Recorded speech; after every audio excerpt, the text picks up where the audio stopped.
లడ్డూ గురించి మేము ఏ lab report ఇచ్చినా రిపోర్ట్ని మేము నమ్మం. ఏ ఎన్ఏబిఎల్ ల్యాబొరేటరీ ఇచ్చాకుంటే రిపోర్ట్ కూడా మేము నమ్మం. మేము నమ్మేది ఒక రామోజీరావు అంటే ఈనాడు, ఒక ఏబిఎన్ అంటే రాధాకృష్ణ, ఒక టీవీ5 అంటే బిఆర్ నాయుడు వాళ్ళు ఇచ్చే రిపోర్ట్లు మాత్రమే మేము నమ్ముతాం. అంతేగాని ఏ ఎన్ఏబిఎల్ ల్యాబొరేటరీ ఇచ్చాకుంటే రిపోర్ట్లు మేము నమ్మం. వాళ్ళు ఇచ్చేంత కూడా తప్పు రిపోర్ట్లు. ఓన్లీ ఈనాడు, ఆంధ్రజ్యోతి, టీవీ5 ఇచ్చే రిపోర్ట్లు మాత్రమే కరెక్ట్. సో ఎన్ఏబిఎల్ ల్యాబొరేటరీ ఇస్తారు కదా రిపోర్ట్స్, వాటిని ఎవరు కూడా నమ్మకండి. ఎందుకంటే అక్కడ మనం మేనేజ్ చేయలేం. అదే మన రిపోర్ట్లు అనుకో వాటిని మేనేజ్ చేసేవచ్చు. ఎందుకంటే కలం మన చేతిలోనే ఉంటుంది. అందరూ మన వాళ్ళే కాబట్టి ఏది కావాలో రాసుకోవచ్చు, ప్రజలకు బాగా ఎక్కించవచ్చు.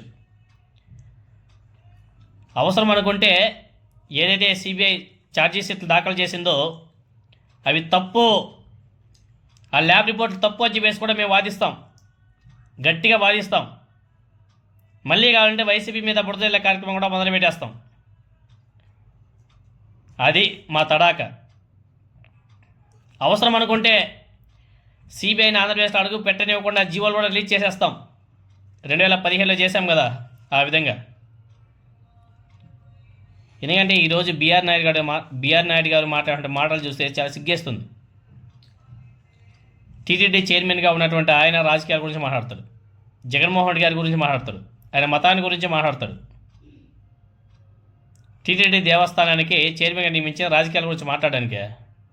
అన్నింటిని మానుకొని ప్రశాంతంగా వెళ్ళి ఏ నియోజకవర్గం నుంచి పోటీ చేసి గెలవచ్చు కదా, తర్వాత రాజకీయాల గురించి మాట్లాడుకోవచ్చు కదా. గత 2 రోజుల నుంచి చూస్తున్నాం Telugu Desam party social media, Telugu Desam party నాయకులు, Telugu Desam party supporters, Janasena party supporters అంతా కూడా మేము ఆ ల్యాబ్ రిపోర్ట్లే నమ్మం, సిబిఐ రిపోర్ట్లు మేము నమ్మం అని చెప్పేసి గట్టిగా మాట్లాడుతున్నారు. సిగ్గుండాల కొంచెం అనే సరే. ఏమనంటే జగన్మోహన్ రెడ్డి గారు సిబిఐని మేనేజ్ చేసేస్తున్నాడంట. పైన కింద ఉండేది అధికారంలో మీరు జగన్మోహన్ రెడ్డి గారు మేనేజ్ చేస్తున్నాడా? ఒకవేళ జగన్మోహన్ రెడ్డి గారే నిజంగా మేనేజ్ చేస్తున్నట్లు అని అనుకుంటే చంద్రబాబు నాయుడు గారు అసలు జైలు నుంచి బయట వచ్చేవాడే కాదే. జగన్మోహన్ రెడ్డి గారి మీద ఉన్నటువంటి కేసులను ఎప్పుడో మాఫీ చేసుకునేవాడు. ఆయన ఎప్పుడు చేయడు ఆ విధంగా. మరి అంత నీచంగా రాజకీయాలు ఎప్పుడు చేయడు ఆయన.